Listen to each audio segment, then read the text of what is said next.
जी, अस्सलाम वालेकुम स्टूडेंट्स। उम्मीद है आप लोग खैरियत से होंगे। तो आज का हमारा चैप्टर है accounting for merchandising operations. Accounting for merchandising operation में हम क्या देखेंगे कि मर्चेंडाइजिंग बिजनेस की अकाउंटिंग किस तरह से होती है, उनको किस तरह से रिकॉर्ड किया जाता है, ठीक है, उनके किस तरह से ऑपरेशंस होते हैं। अब मर्चेंडाइजिंग बिजनेस क्या होता है और आपने पहले जो पढ़ा था वो क्या होता है।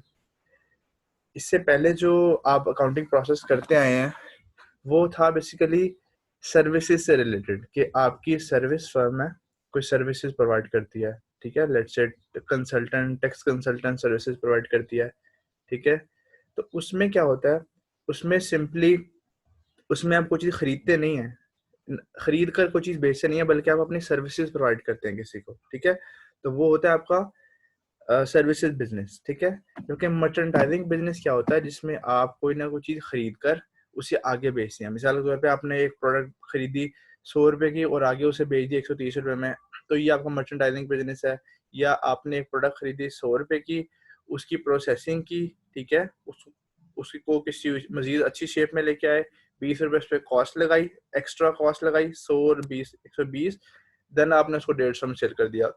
तो ये भी आपका मर्चेंडाइजिंग बिजनेस है, ठीक है, जिसमें आप कोई ना कोई प्रोडक्ट खरीद कर उसे बेच रहे होते हो आगे, ठीक है। ये आपका मर्चेंडाइजिंग बिजनेस होता है। अब हम देखते हैं कि मर्चेंडाइजिंग बिजनेस की अकाउंटिंग किस तरह से होती है। पहले तो मर्चेंटाइजेस क्या होती हैं। Merchandise consist of products also called goods that a company acquires to resell to customers. Merchandise simply products होती हैं, या गुड्स भी कह सकते हैं इन्हें, जो एक कंपनी या बिजनेस खरीदता है ताकि वो अपने कस्टमर को उन्हें आगे बेच सके, उन्हें हम मर्चेंटाइज कहते हैं, ठीक है। एक बिजनेस, लेट्स से शूज का बिजनेस है, तो जब भी वो शूज परचेज करके लाते हैं अपने स्टॉक के लिए, तो वो स्टॉक उनके लिए मर्चेंडाइज होता है, ठीक है। उस स्टॉक को मर्चेंटाइज कहते हैं। वो गुड्स होती हैं, वो किसी भी फॉर्म की गुड्स हैं। शूज हैं तो उनके लिए वो शूज गुड्स हैं। अगर कोई कपड़े का बिजनेस है तो वो कपड़ा, जो फैब्रिक है, वो उनके लिए गुड्स हैं, या मर्चेंटाइज कहते हैं उसे, ठीक है। मर्चेंटाइज भी कहते हैं, प्रोडक्ट्स भी कहते हैं, गुड्स भी कहते हैं। अच्छा, अब हम देखते हैं कि मर्चेंटाइज बिजनेस की आप इनकम को किस तरह रिपोर्ट करते हैं। तो ये कंपैरिजन है बेसिकली। सर्विसेज में आपने क्या पढ़ा था, आप सर्विसेज प्रोवाइड करते हैं उन्हें, जहां से आपका रेवेन्यू आता है, माइनस एक्सपेंस। एक्सपेंस आपका, लेट से आपका रेंट हो गया, ठीक है, आपका रेंट हो गया, आपने अपने एम्प्लॉय को सैलरी पे करनी है, वो आपका एक्सपेंस हो गया। रेवेन्यू में से एक्सपेंस माइनस किया और आपकी नेट इनकम आ जाती है। इस तरह से ये हो गया आपका सर्विस कंपनी या सर्विस बिजनेस, ठीक है। देखें, इसमें आप कोई चीज़ खरीद नहीं रहे ना, खरीद कर नहीं बेचते, बल्कि अपनी सर्विसेज सेल कर रहे हैं सर। जबकि मर्चेंटाइज बिजनेस में क्या होता है, आप सेल्स करते हैं, माइनस करते हैं cost of goods sold. Cost किस चीज़ की, गुड सोल्ड की, जो चीज़ें बेची हैं वो आपको कितने में पड़ी, ठीक है। मिसाल के तौर पे आपने सेल्स की 10 लाख रुपए की, ठीक है। आपने 10 लाख रुपए का, मिसाल के तौर पे आपने कपड़ा बेचा, ठीक है। अब माइनस करेंगे हम कॉस्ट ऑफ गुड सोल्ड, कि वो 10 लाख का जो आपने कपड़ा बेचा वो आया कितने का था। लेट्स से आप कहते हैं कि यार वो कपड़ा आया था 5 लाख का, ठीक है। अब 5 लाख का कपड़ा आया था। अब ये यहाँ से आपका ग्रॉस प्रॉफिट निकलेगा। अभी ग्रॉस प्रॉफिट आ गया जी 5, ठीक है। माइनस करेंगे एक्सपेंसेस। अब ये वो एक्सपेंसेस है जो आपके सर्विस बिजनेस में भी होते हैं। रेंट हो सकता है, सैलरी हो सकती है किसी की, ठीक है। मिसाल के तौर पे आपका 1 लाख रुपए जो है वो आपकी सैलरी है।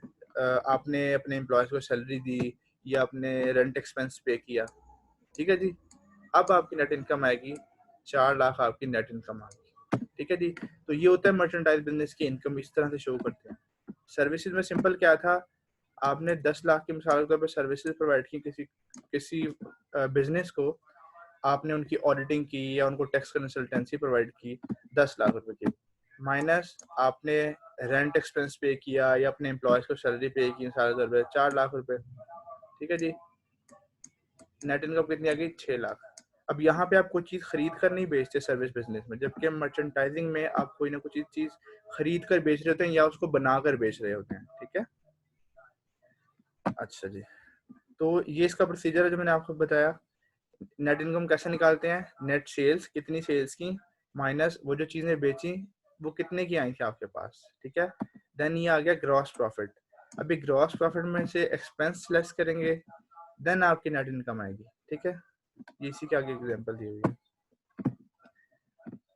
अच्छा अच्छा, ये जो मर्चेंटाइजेज होती हैं, मर्चेंटाइजेज ये बिजनेस के लिए एसेट होती हैं, ठीक है। जो एक बिजनेस अगर शूज का बिजनेस है, वो शूज परचेज करके ला रहा है, तो वो शूज शूज या वो प्रोडक्ट या वो मर्चेंटाइज या वो गुड, अब इसे जो भी कह लें, वो पर्टिकुलर चीज बिजनेस के लिए एसेट होती है, ठीक है। और वो कंपनी की बैलेंस शीट में एज एन करंट एसेट के नाम से शो की जाती है, ठीक है। करंट एसेट होता है जो शॉर्ट टाइम में आपका सेल हो जाता है, ठीक है। आप कह सकते हैं less than a year cell हो जाता है, वो आपका करंट एसेट होता है, ठीक है। तो यहाँ सिर्फ आप ये चीज समझें कि जो मर्चेंटाइज होती है या जो भी प्रोडक्ट वो एक बिजनेस बेचने के लिए खरीदता है, वो बिजनेस के लिए एसेट होती हैं और वो बैलेंस शीट में शो की जाती है, ठीक है। और अगर कोई पूछे कि ये चीज आपको कितने में कॉस्ट की, ये चीज आपको कितने में पड़ी, तो आप कैसे बताएंगे? Cost includes cost incur to buy the goods, जितने की आपने वो चीज खरीदी, मिसाल के तौर पे आपने 100 रुपए की चीज खरीदी, देन इसमें ऐड करते हैं ship them to the store, उसको अपने शॉप पे लाने के कितने पैसे लगे आपके, मिसाल के तौर पे 20 रुपए आपको लगे शॉप पे लाने के, ठीक है जी। 100 की खरीदी, ठीक है जी, 20 रुपए शॉप पे लाने के लगे और 20 रुपए उसको रेडी टू सेल करने के लगे। उसमें आपने कोई ना कोई उसकी फिनिशिंग की, उस पर कोई खर्चा किया। अब आप इसको जब अब अगर कोई आपसे पूछे कि ये आपको खर्च कितने में पड़ी, तो आप इसको कहेंगे कि 140 में पड़ी है मुझे ये चीज, ठीक है जी, 140 में। इस तरह से कॉस्ट निकाली जाती है। कॉस्ट में क्या चीज शामिल होती है? सिर्फ खरीदने की कॉस्ट नहीं, जितने की खरीदी वो, प्लस जितने पैसे आपको लगे वो अपने पास लेकर आने के लिए वो पैसे, प्लस जो एक्स्ट्रा खर्चा आप उस पर कर रहे होते हैं, उसकी अच्छी फिनिशिंग कर रहे होते हैं, ठीक है, उसको लेट से उसकी आप पैकिंग कर रहे हैं, ठीक है, ये वो खर्चा भी ऐड करते हैं। फिर आप बताते हैं कि मुझे ये एक यूनिट 140 रुपए का पड़ा, ठीक है जी। अब देखते हैं कि इनका ऑपरेटिंग साइकिल किस तरह से होता है। ऑपरेटिंग किस तरह से होती है जी?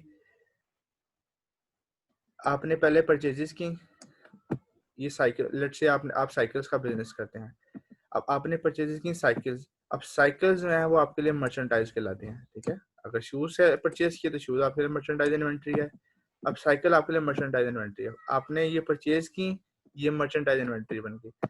अब आपने इन्हें क्रेडिट सेल कर दिया, ठीक है। क्रेडिट सेल मतलब आपने उधार पे किसी को आगे बेच दिया, क्रेडिट सेल कर दी।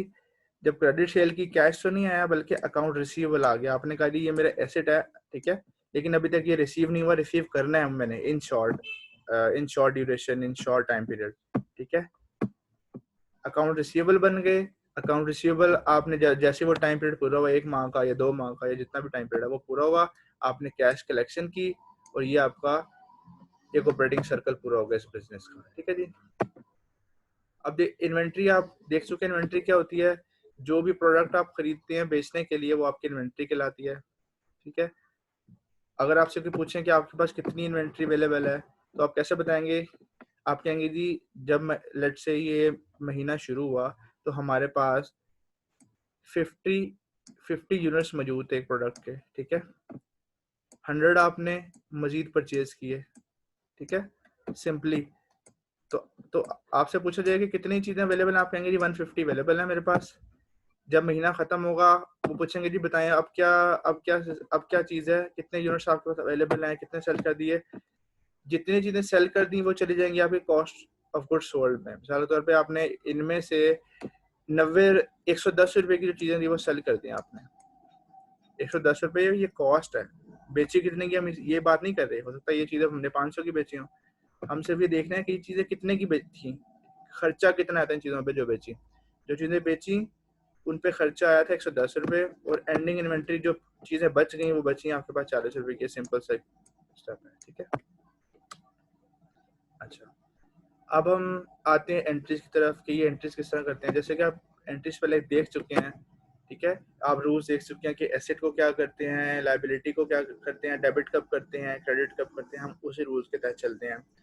तो ये सिंपल सी एक एंट्री है जी, परचेज की एंट्री है। जी मार्ट एक बिजनेस है, 1200 की कैश परचेज कर रहा है, ठीक है, कैश परचेज कर रहा है। कैश परचेज मतलब वो चीज़ें परचेज कर रहा है लेकिन कैश पे कर रहा है और चीज़ें खरीद रहा है। Purchase of 1200 cash purchase of merchandises, 2 नवंबर को 1200 रुपए की ये मर्चेंटाइज के परचेज कर रहा है। इसकी सिंपल क्या एंट्री होगी? अभी हमने बात की कि मर्चेंटाइजेस जो है वो आपका एसेट होता है, ठीक है, हमने ये बात की ना। तो मर्चेंटाइज एसेट जब बढ़ता है, जब एसेट आपके पास आ रहा है तो इसका मतलब आपका एसेट बढ़ रहा है। जब एसेट बढ़ता है तो आप क्या करते हैं? डेबिट। तो आपने मर्चेंटाइज इन्वेंटरी को यहाँ कर दिया डेबिट, ठीक है। आपके पास से क्या जा रहा है? क्योंकि आप कैश से पे कर रहे हैं तो आपका कैश कम हो रहा है, कैश भी एसेट है। जब एसेट कम होता है तो उसको सिंपली क्रेडिट करते हैं। तो कौन सा एसेट कम हो रहा है? कैश कम हो रहा है आपके पास, तो आप सिंपली यहाँ से कैश को क्रेडिट कर देंगे। ये आपकी कैश परचेज की एंट्री हो गई, ठीक है जी। अब आते हैं जी परचेज डिस्काउंट की तरफ। परचेज डिस्काउंट क्या होता है? देखें, जब एक बिजनेस लेट से दूसरे बिजनेस से कोई ना कोई चीज़ परचेज करता है तो वो कैश भी परचेज कर सकता है, वो उधार भी परचेज कर सकता है। तो ये मोस्टली यूज होता है जब आप क्रेडिट पे या उधार पे परचेज करते हैं। किस लिए यूज किया जाता है ये डिस्काउंट? ताकि पेमेंट जो है वो टाइमली की जा सके, ठीक है। मिसाल के तौर पे when seller requires payment with in 30 days.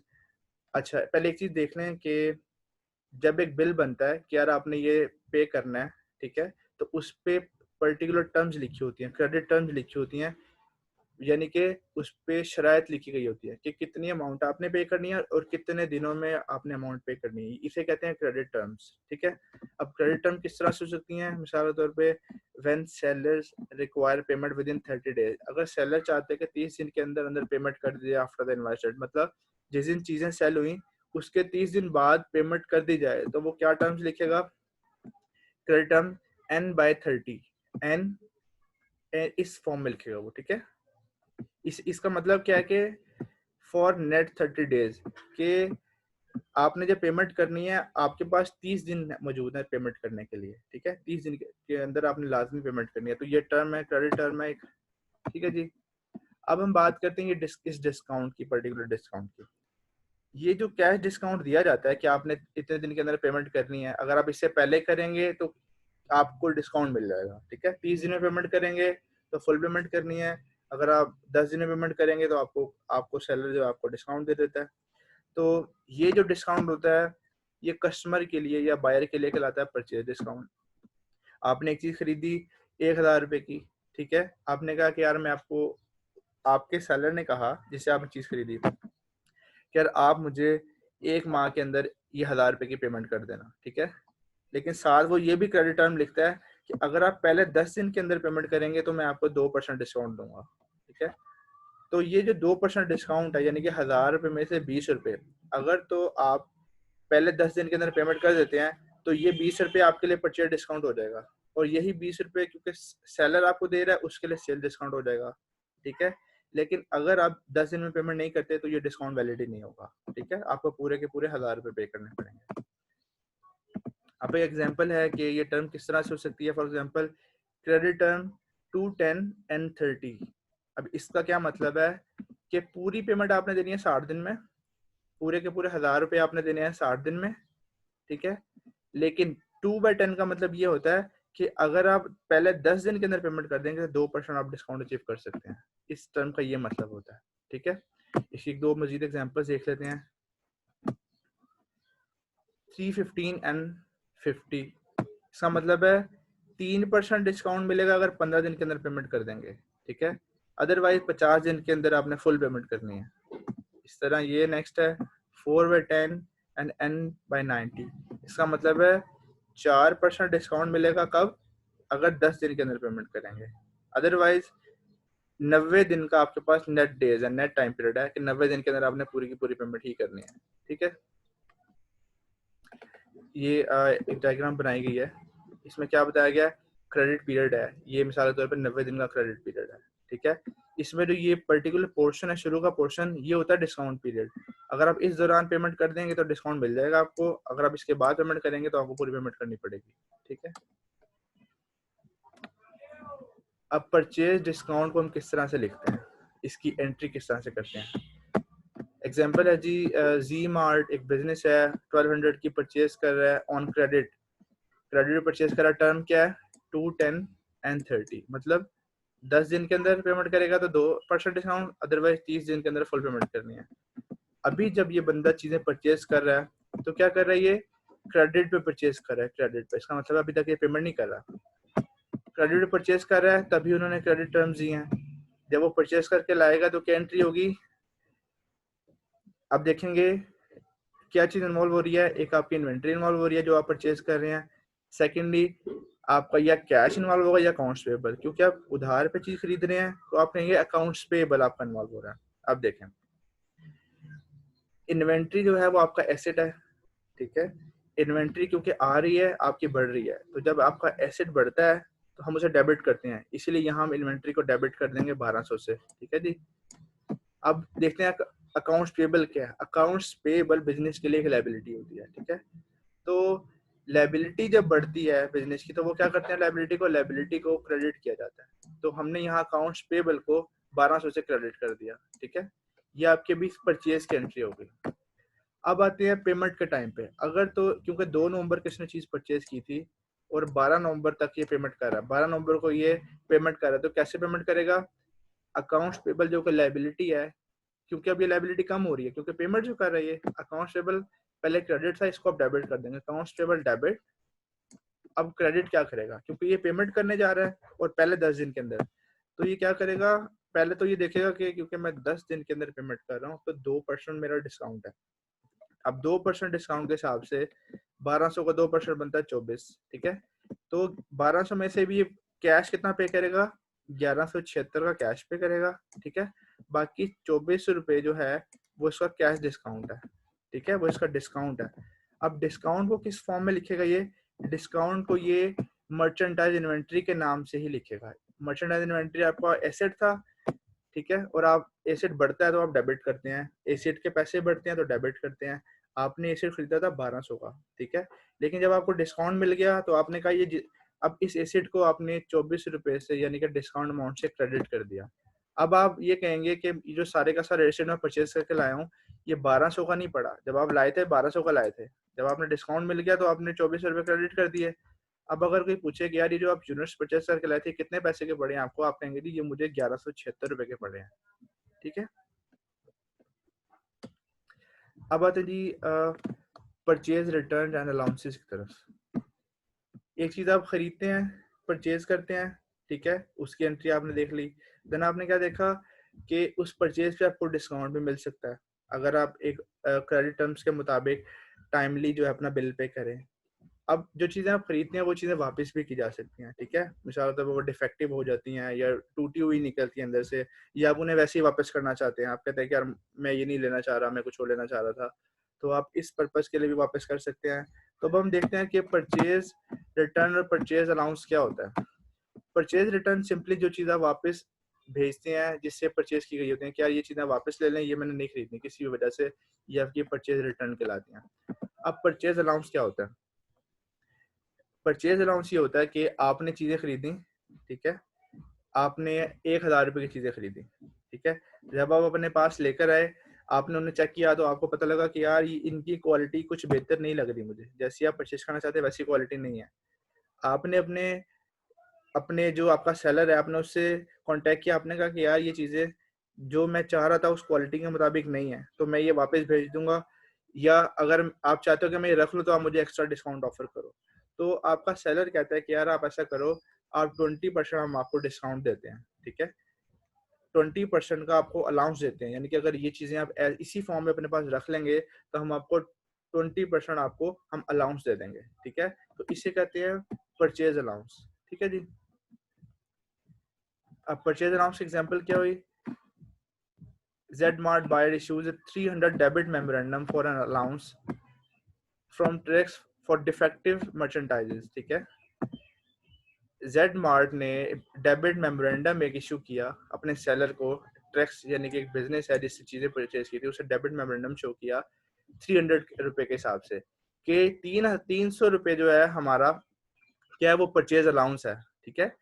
उन्हें इशू कर दिया कि हमने अब तुम्हारा नाम जो है वो 300 से डेबिट कर दिया है, ठीक है। इसका मतलब है अब हमने तुम्हारे 1200 नहीं देने, बल्कि अगर ये 300 लेस कर ले तो हमने तुम्हारे 900 रुपए देने हैं इन चीजों के, ठीक है।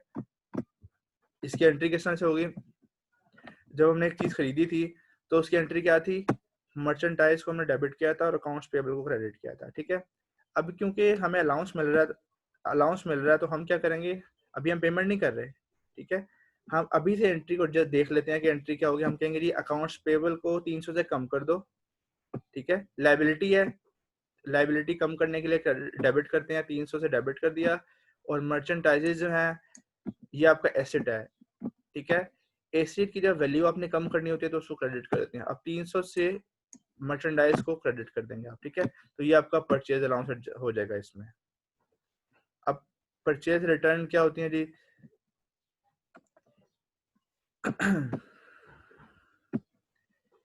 यहाँ पर तीनों एंट्रीज दी गई हैं। फर्स्ट जो इनको आपने परचेज की क्रेडिट पे एंट्री क्या आई, 1000 की परचेज की, मर्चेंडाइज को डेबिट किया, अकाउंट्स पेबल को क्रेडिट किया, जैसे कि आप पहले देख चुके हैं, ठीक है। देन ये किसी की एंट्री है, purchase merchandise invoice dated June 1 term 2 10 and 30, ठीक है। ये आप हर ट्रांजैक्शन का नरेशन देते हैं ताकि पता लगे कि इस ट्रांजैक्शन में बेसिकली हुआ क्या है, ठीक है। देन 3 जून को क्या हुआ, आपने कुछ चीजें वापस कर दी, ठीक है। जब चीजें वापस करते हैं तो इसकी रिवर्स एंट्री हो जाती है। अकाउंट्स पेबल को आप इस अकाउंट्स पेबल को आप डेबिट कर देते हैं और इसको क्रेडिट कर देते हैं। तो आपने क्या किया, इसको डेबिट कर दिया, इसको क्रेडिट कर दिया 100 रुपीज से, ठीक है। अब जब पेमेंट का टाइम आएगा तो आप पेमेंट किस तरह से करेंगे, क्योंकि टर्म क्या थी 2 10 एंड 30, अगर 10 दिन में पेमेंट करेंगे तो 2% डिस्काउंट मिलेगा। तो जब आप 10 दिन के अंदर देखें, 1 तारीख को आपने चीज परचेज की थी, 11 को चीज इसकी आप पेमेंट कर रहे हैं तो डिस्काउंट आपको मिल जाएगा यहाँ से। अब डिस्काउंट मिलेगा किस तरह से, किस तरह काउंट करेंगे। अब आप 1000 पे डिस्काउंट काउंट नहीं करेंगे बल्कि 900 पे काउंट करेंगे, क्योंकि 100 रुपए की तो आपने चीजें वापस कर दी हैं। अब आप लिखेंगे 900, ठीक है। 900 का 2% देखेंगे, वो आपका आएगा 18 रुपए। आपको पता लगेगा कि यार अब मेरा 18 रुपए डिस्काउंट है, ठीक है। अब हम 900 में से 18 लेस करेंगे 882। अब आप 882 का कैश पे करेंगे, बाकी जो 18 है वो आपका मर्चेंडाइज इन्वेंट्री के नाम से आप इसको क्रेडिट कर देंगे। यानी कि अब आपको ये चीज कम पैसे में पड़ रही है, इतने रुपए से इसको क्रेडिट कर देंगे, इस एसेट को 18 रुपए से क्रेडिट कर देंगे, ठीक है। आपने अभी अभी मैंने आपको बताया था कि डिस्काउंट की एंट्री किस तरह से करते हैं, ठीक है। ये वही एंट्री है। अच्छा, जब आप एक चीज परचेज करके लाते हैं, जब आप एक जब आप एक चीज परचेज करके लाते हैं तो उस पर जो आपका खर्चा हो रहा है, मिसाल के तौर पे आपको अपने पास लेकर आने का खर्चा हो रहा है, ठीक है। तो हमने शुरू में एक चीज पढ़ी थी कि अगर कोई पूछे कि ये इन्वेंट्री या चीज आप परचेज करके ला रहे हो आपको कितने में पड़ी है, तो आप सिर्फ ये नहीं बताएंगे कि मैंने ये 100 में खरीदी है, बल्कि आप बताएंगे कि 100 में खरीदी है, ठीक है। 20 रुपए मुझे यहाँ पर लेकर आने के लगे और 20 रुपए मुझे वो लगे जो इसके मैंने एक्स्ट्रा फिनिशिंग की, तो टोटल 140 रुपए लगी, ठीक है। तो अगर कोई खर्चा होता है चीज खरीदने के बाद, मिसाल तौर पर ट्रांसपोर्टेशन का खर्चा हुआ अपने पास लाने के लिए, तो उन पैसों को भी हम उन मर्चेंटाइज की कॉस्ट में शामिल कर देते हैं। इसलिए हमने यहाँ पर खर्चा हुआ क्योंकि हमने मर्चेंडाइज इन्वेंट्री को 75 लिखा और कैश में पे कर दिया, ठीक है। अब हमारी जो इन्वेंट्री पड़ी हुई है वो 1000 की बजाय 1075 रुपए की कॉस्ट आई है हमें उस पर खरीदने पे, ठीक है। और अगर कोई डिस्काउंट हो तो डिस्काउंट लेस हो जाता है, जैसे हमने अभी किया था। उसमें से अगर हम 18 लेस कर दें तो हम कहेंगे जी कि 18 लेस कर दें तो हमें टोटल हमारी इतनी कॉस्ट आई है, जितने की खरीदी वो माइनस डिस्काउंट प्लस अगर कोई एक्स्ट्रा खर्चा हो रहा है, तो ये हमारी अभी तक कॉस्ट आई है इस पे, ठीक है। ये एक एग्जांपल भी दी गई है, इनवॉइस कॉस्ट इतने की आपने टोटल चीजें खरीदी, एक एग्जांपल दी गई है बिजनेस की, इतने की चीजें खरीदी, लेस परचेज डिस्काउंट 4200 का आपको परचेज डिस्काउंट मिला, ठीक है, क्योंकि आपने टाइमली पेमेंट किया, आपको डिस्काउंट मिला। कुछ परचेज रिटर्न है या अलाउंसेज हैं, उनके आपको 1500 रुपए आपने लेस किए, और जो आपका खर्चा आ रहा है, कॉस्ट आ रही है ट्रांसपोर्टेशन की अपने पास लाने के लिए, वो 2300 आ रही है, ठीक है। अब आप जितनी इनवॉइस कॉस्ट थी इसमें आप ट्रांसपोर्टेशन का खर्चा ऐड करेंगे, बाकी ये दोनों चीजें लेस करेंगे, ये दोनों चीजें लेस करेंगे। आप कहेंगे total cost of merchandise purchase, चीजें जो खरीदी हैं वो कितने की आई आपके पास, 2,32,400 की, ठीक है। ये अब आपके पास कॉस्ट है इसकी। अच्छा जी, अब आते हैं मर्चेंडाइजिंग सेल्स की तरफ। पहले हमने देखा परचेजेस क्या होती हैं और परचेज से रिलेटेड जो भी एंट्रीज हमने देखी।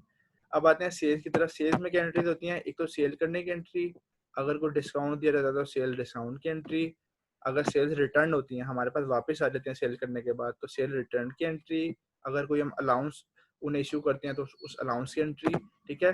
देन एक एक्स्ट्रा एंट्री हम इसमें करते हैं जिसे कहते हैं हम कॉस्ट ऑफ गुड्स सोल्ड के हिसाब से, ठीक है। अब ये वन बाय वन देखते हैं।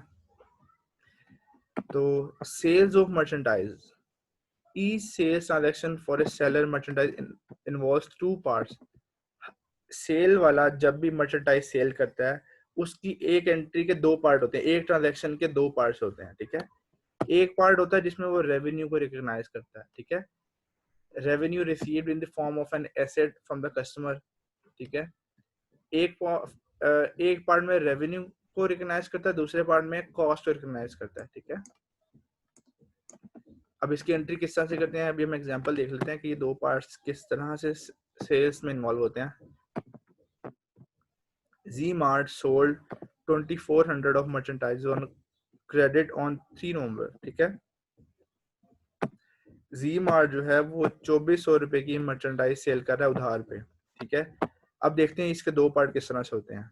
हमने बात की थी ना, हर एक सेल्स ट्रांजैक्शन के अगर मर्चेंडाइज की सेल हो रही है उसमें दो पार्ट्स होते हैं, एक रेवेन्यू से रिलेटेड, एक कॉस्ट से रिलेटेड। अब रेवेन्यू पार्ट कैसे होगा? क्योंकि उधार पे सेल कर रहा है, हम कहेंगे जी अकाउंट रिसीवेबल डेबिट, ठीक है, और सेल्स क्रेडिट, ठीक है जी।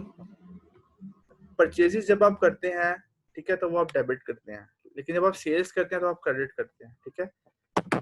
और ये सेल आप कर रहे हैं क्रेडिट पे, कैश पे नहीं कर रहे। अगर कैश पे कर रहे होते तो अकाउंट रिसीवेबल की जगह कैश आ जाता। कैश भी हमारा एसेट है। अगर कैश नहीं आ रहा इसका मतलब है अकाउंट रिसीवेबल लिखेंगे हम, क्योंकि ये पेमेंट हम कुछ दिनों में रिसीव कर लेंगे और ये भी हमारा एसेट होता है, ठीक है। जो हमने किसी को बिल बनाकर दिया होगा उसने 5 या 6 दिन के बाद हमें पे करना है, वो बिल भी हमारे लिए एसेट होता है, इसलिए हम अकाउंट रिसीवेबल को एज एन एसेट लेते हैं। और क्योंकि ये एसेट हमारा बढ़ रहा है इसलिए हमने अकाउंट रिसीवेबल को डेबिट कर दिया, ठीक है। ये तो हो गया रेवेन्यू पार्ट, ठीक है। अब इसका कॉस्ट पार्ट किस तरह से होगा? 2400 की चीजें आपने उन्हें सेल कर दी, इसके साथ ही हम इसकी कॉस्ट वाली एंट्री करेंगे कि ये जो आपने 2400 की चीजें सेल की थी ये आपको कितने में पड़ी थी। अब आप देखेंगे जी कि जो 2400 की चीजें मैंने बेची हैं ये मुझे पड़ी थी 1600 में, ठीक है। तो इसकी एंट्री क्या करेंगे? Cost of goods sold, cost of goods sold को आप डेबिट कर देंगे, ठीक है, और मर्चेंडाइज इन्वेंट्री को क्रेडिट कर देंगे, ठीक है। कि जो मर्चेंडाइज अब जो आपके पास चीजें पड़ी हुई थी स्टॉक में वो 1600 से कम हो गई हैं, किस में चली गई हैं? वो कॉस्ट ऑफ गुड्स सोल्ड में, यानी कि ये चीजें बिक गई हैं। 1600 की चीजें बिक गई हैं। मिसाल के तौर पे आपने 10,000 के आपके पास स्टॉक पड़ा हुआ था, तो 1600 से आपने स्टॉक को लेस कर दिया, इन्वेंट्री को लेस कर दिया, और कॉस्ट ऑफ गुड्स सोल्ड ने वो 1600 से बढ़ा दिया, यानी कि 1600 की ये चीजें बेच दी, ठीक है, और बाकी इन्वेंट्री कम हो गई 1600 से, ठीक है जी। तो ये दोनों पार्ट्स हो गए, रेवेन्यू पार्ट और ये कॉस्ट पार्ट। रेवेन्यू पार्ट क्या बताता है कि चीजें कितने की बिकी, कॉस्ट पार्ट बताता है कि वो चीज आपको कितने में पड़ी थी, ठीक है। अब सेल्स डिस्काउंट की तरफ आते हैं। जैसे परचेज हमने कहा था, जो डिस्काउंट होता है कैश डिस्काउंट, वो परचेजर के लिए, बायर के लिए कहलाता है परचेज डिस्काउंट। वही डिस्काउंट जब सेलर दे रहा होता है तो उसके लिए सेल्स डिस्काउंट कहलाता है, ठीक है। इसका फायदा क्या होता है? Sales discount on credit sales can benefit a seller by decreasing the delay in receiving cash and reducing future collection efforts. इसका फायदा ये होता है कि उसका पेमेंट जल्दी वसूल हो जाती है, ठीक है। इस वजह से सेल डिस्काउंट दिया जाता है। आप चाहते हैं कि यार मेरी पेमेंट 3 महीने बाद ना बल्कि 10 दिन के अंदर हो जाए, ठीक है, आपको पैसों की जरूरत है, तो आप इस बेस आप उन्हें सेल डिस्काउंट दे देते हैं कि यार अगर आप 10 दिन में पेमेंट करोगे तो आपको डिस्काउंट मिल जाएगा, अदरवाइज आप पूरी पेमेंट करोगे। तो इससे उसका भी फायदा हो जाता है और आपका भी फायदा हो जाता है कि आपको टाइमली पेमेंट रिसीव हो जाती है और आपको 90 डेज के बाद फर्दर कोई एफर्ट नहीं करनी पड़ती कि यार पेमेंट कर दें या ना करें, इस तरह से, ठीक है। अब सेल डिस्काउंट की एंट्री किस तरह से होती है? मिसाल के तौर पे इन्होंने सेल्स की 1,000 रुपए की, ठीक है, 1,000 की क्रेडिट सेल्स की, तो पहले तो आप सेल्स की एंट्री डालेंगे 1,000 की क्रेडिट सेल्स की, और टर्म क्या लिखी? 2 10 एंड 60, यानी कि 10 दिन के अंदर 2% डिस्काउंट, अदरवाइज 60 डेज में पूरी पेमेंट करनी है। तो अभी क्योंकि परचेज करके ला रहे हैं, पेमेंट का कोई ताल्लुक नहीं है, तो अब सिंपल आप इसकी एंट्री करेंगे, सेल्स की एंट्री करेंगे इसमें आप, ठीक है। आपने सेल की एंट्री क्या की, अकाउंट रिसीवेबल, कैश रिसीव नहीं हुआ क्योंकि आपने क्रेडिट पे सेल की, क्रेडिट पे सेल की तो अकाउंट रिसीवेबल आप डेबिट करेंगे, सेल्स को क्रेडिट कर दिया आपने 1000 से, ठीक है। अब देखें, अब दो ऑप्शंस होती हैं इसमें, अगर तो आपका कस्टमर जो है वो आपको पूरे 60 दिन पूरे होने के बाद पेमेंट करता है, तो वो जाहिर है पूरी पेमेंट करेगा, और उसकी एंट्री क्या होगी, कैश आ रहा है, कैश एसेट है आपका, कैश इन्वॉल्व हो रहा है, कैश एसेट है, बढ़ रहा है तो डेबिट, पूरे 1000 से कैश डेबिट करेंगे और अकाउंट रिसीवेबल को पूरे 1000 से ही क्रेडिट करेंगे, ठीक है। ठीक है जी, ये वो ऑप्शन है अगर आपका कस्टमर पूरे 60 दिन के बाद पैसे देता है, बजाय कि वो 10 दिन में या 8 दिन में पैसे देते, क्योंकि अब 60 दिन में पैसे दे रहा है तो वो पूरे पैसे देगा, उसकी जब वो पैसे देगा तो इस तरह से एंट्री होगी, कैश 1000 का कैश आएगा और अकाउंट रिसीवेबल 1000 से कम हो जाएंगे, ठीक है। अब अगर आपका कस्टमर पहले 10 दिन के अंदर पेमेंट कर देता है तो क्या होगा, वो 2% डिस्काउंट लेगा, ठीक है। अब वो किस तरह से इन्वॉल्व होगा, अब 1000 रुपए का अकाउंट रिसीवेबल तो आपका काम हो रहा है पूरे का पूरा, ठीक है, क्योंकि 1000 रुपए वहां से रिसीव होने थे आपको, 1000 रुपए अब आपने इसको कर दिया क्रेडिट। अब कैश कितना आएगा आपके पास, कैश आएगा 2% लेस करने के बाद, अब वो आपको 980 का कैश पे करेगा, ठीक है। बाकी जो चीज है वो आपकी सेल डिस्काउंट में जाएगी, तो ये आपने सेल पे डिस्काउंट दे दिया, ठीक है। इसकी एंट्री हम इस तरह से करते हैं, कैश सेल डिस्काउंट डेबिट करते हैं, क्योंकि ये आपका एक्सपेंस है सेल डिस्काउंट, ये आपका एक्सपेंस है तो आप इसे डेबिट कर देते हैं, और अकाउंट रिसीवेबल जो है इसको आप क्रेडिट कर देते हैं, क्योंकि ये भी एसेट था आपका लेकिन ये एसेट कम हो रहा है, इसलिए इस एसेट को 1000 से आपने क्रेडिट कर दिया, ठीक है। अब इस तरह जैसे हमने परचेज रिटर्न की थी अलाउंसेस से, इसी तरह सेल्स रिटर्न भी होती हैं और उसके अलाउंसेस भी होते हैं, ठीक है। अब सेल्स रिटर्न की एंट्री क्या होती है और अलाउंसेस की एंट्री क्या होती है, अब हम देखते हैं। फॉर एग्जांपल सेल मर्चेंडाइज 3 नवंबर को सेल की, 2400 की चीजें सेल की थी इन्होंने, जो कि इन्हें खुद पड़ी थी 1600 में। assume that customer returns part of the merchandise on November 3 and return items sell for 800 and cost 600। आपके कस्टमर ने आपको 800 रुपए की जो उसने चीजें आपसे खरीदी थी उसने आपको वापस कर दी, जो कि आपको खर्चा उस पर आया था 600 रुपए, ठीक है। तो अब इस पार्ट की रिवर्स एंट्री जब आप करेंगे तो इसमें भी दो पार्टी शामिल होंगे। जब आप सेल्स करते हैं मर्चेंडाइज की तो दो पार्ट्स होते हैं, रेवेन्यू से रिलेटेड और कॉस्ट से रिलेटेड। जब सेल्स वो आपकी रिटर्न आ जाती है, वो चीज़ें वापस आपके पास कर दी जाती हैं किसी वजह से, तो उसकी भी दो एंट्रीज होती हैं। एक होती है रेवेन्यू की, यानी कि जितने की आपने बेची थी, एक होती है कॉस्ट की, यानी कि वो चीज़ें आपको कितने में पड़ी थी। तो पहले रेवेन्यू की एंट्री करेंगे हम, सेल्स रिटर्न एंड अलाउंसेस 800 के, ठीक है। और जब सेल्स करते हैं तो सेल्स को डेबिट कर देते हैं, जब सेल्स रिटर्न होती हैं तो सेल्स रिटर्न के नाम से हम इसको डेबिट करते हैं, सॉरी। जब सेल्स करते हैं तो सेल्स को आप करते हैं क्रेडिट, ठीक है। आपने लिखा था अकाउंट रिसीवेबल डेबिट और क्रेडिट किया था आपने सेल्स को, लेकिन जब आपकी सेल्स रिटर्न आ रही होती है, वो चीज़ें वापस आ रही है, तो आपकी रिवर्स एंट्री हो जाती है और इसको आप मेंशन करते हैं सेल्स रिटर्न एंड अलाउंसेस के नाम से। सेल्स रिटर्न एंड अलाउंसेस 800 के और अकाउंट रिसीवेबल जो कि आपने पैसे लेने थे 800 से, ये भी ये कम हो जाएंगे। अब आपने अगर पहले आपने 2400 लेने थे तो अब आपने उनसे 1600 रुपये रिसीव करने हैं। ये आपको कैसे पता लगेगा, जब आप टी अकाउंट बनाएंगे इसका, ठीक है। तो अभी तक सिर्फ एंट्री की बात हम कर रहे हैं कि सेल्स रिटर्न किस तरह से हो रही है। सेल्स रिटर्न को डेबिट किया और अकाउंट रिसीवेबल को आपने क्रेडिट कर दिया 800 से, ये हो गया आपका revenue part, first part. Second part होता है कॉस्ट से रिलेटेड। अब ये चीज़ हमें पड़ी कितने की थी, 800 वाली चीज़, हमें खुद को 600 रुपये इस पर खर्चा आया था, कॉस्ट आई थी। कॉस्ट की एंट्री करेंगे, मर्चेंटाइज इन्वेंट्री डेबिट कर देंगे क्योंकि चीज़ें हमारी वापस आ रही हैं।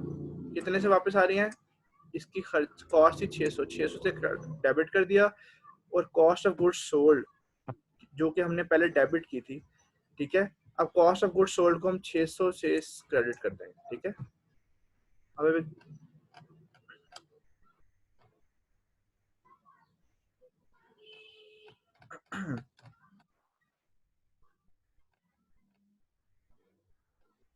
ये देखें, जब आपने ये चीज़ें सेल की थी तो आपने एंट्री क्या की थी, कॉस्ट वाली एंट्री, जो इसका सेकंड पार्ट होता है, सेकंड पोर्शन होता है कॉस्ट वाला।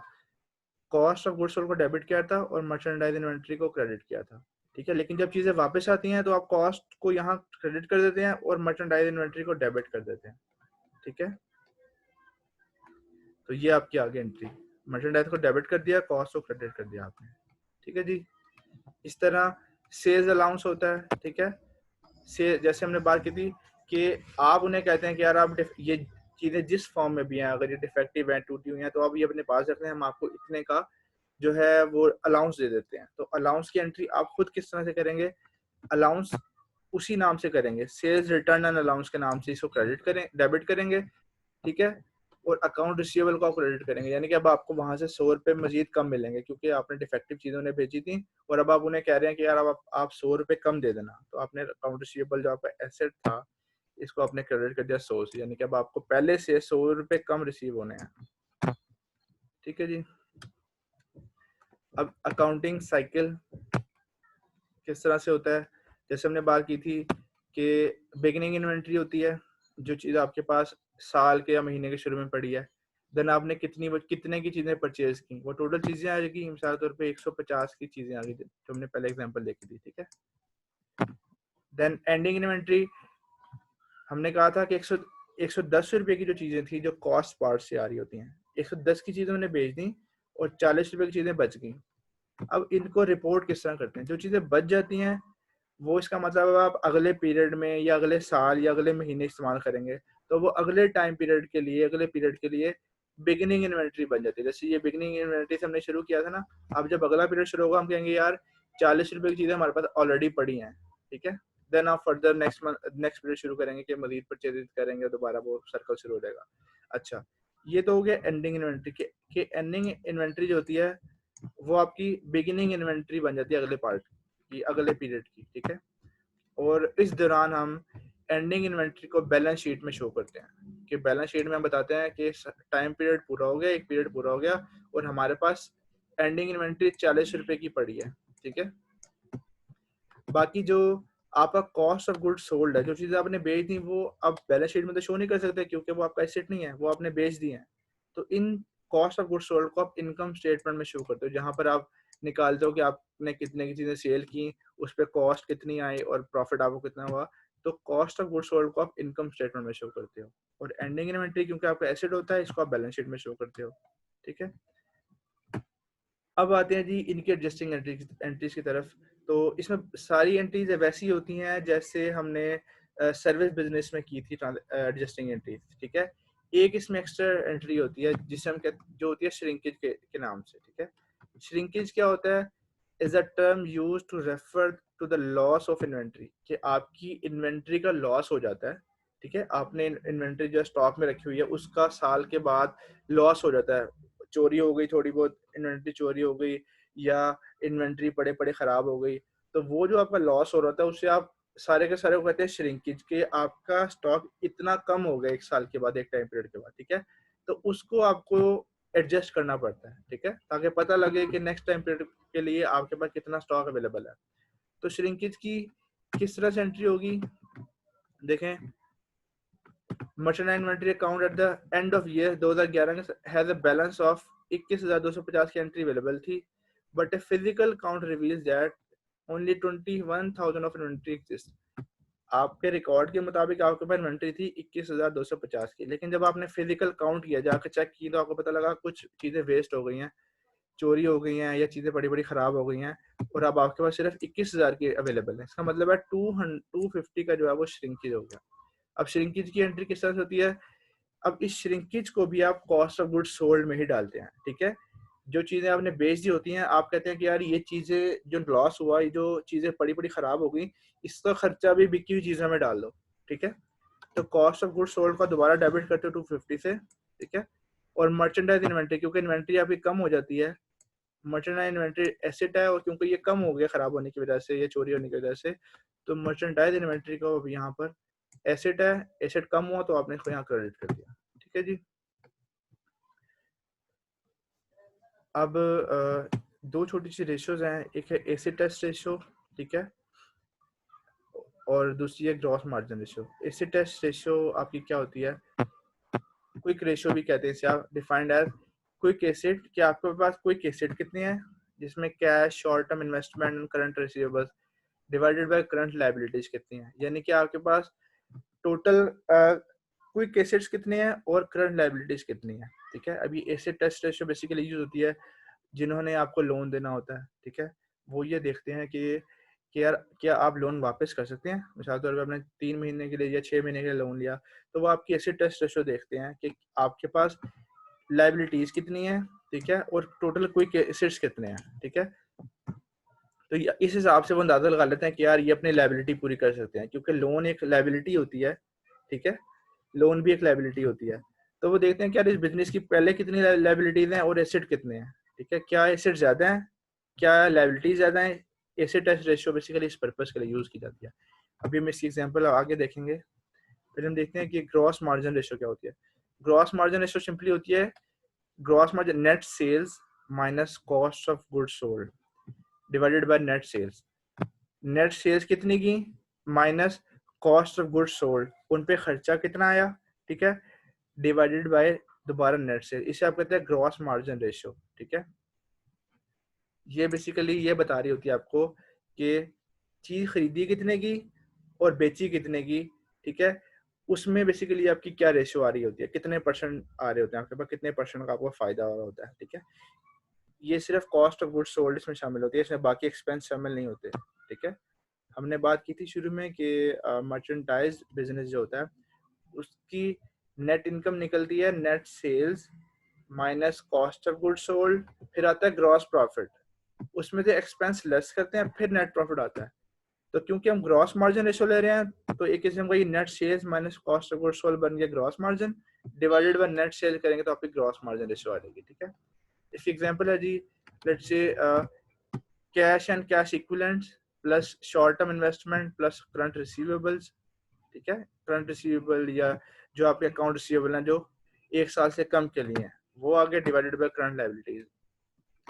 अब आपके पास कैश पड़ा हुआ 7,000 का, अकाउंट रिसीवेबल आपके पास आने हैं 13,000 के। ठीक है, डिवाइडेड बाय अकाउंट्स पेबल जो आपने पैसे अदा करने हैं वो है 9,000 प्लस सैलरीज पेबल, कुछ सैलरीज भी आपने पे करनी है, ये भी आपकी लायबिलिटी है, करंट लायबिलिटी है 2,000।